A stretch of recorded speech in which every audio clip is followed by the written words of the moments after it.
کہ اللہ تعالیٰ ہمیں ایسے کسی بھی عذاب سے محفوظ رکھے، اس دنیا میں بھی اور آخرت میں بھی۔ اللہ تعالیٰ ہمارے دلوں میں اس قابل کرے کہ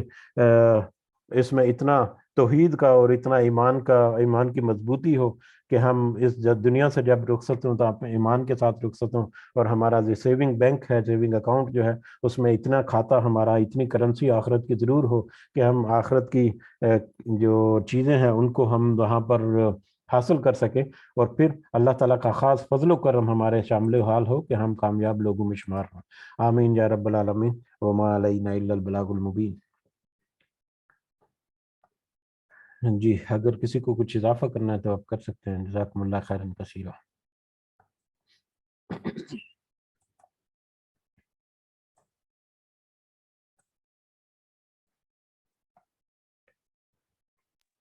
جی میرا حل ہے۔ وعلیکم السلام ورحمۃ اللہ وبرکاتہ۔ میرے بچے تینوں اور ذہن اور ترقی دے، میرے بچے اللہ تو کامیاب کرے میرا مالک، آمین اللہ دی ذات پر اپنی رحمت نزول کرے میرا مالک، آمین۔ اپنی رحمت کرے میرا اللہ۔ بس سارے سے دعا کریا کرو اللہ تعالیٰ سانو سارے جانو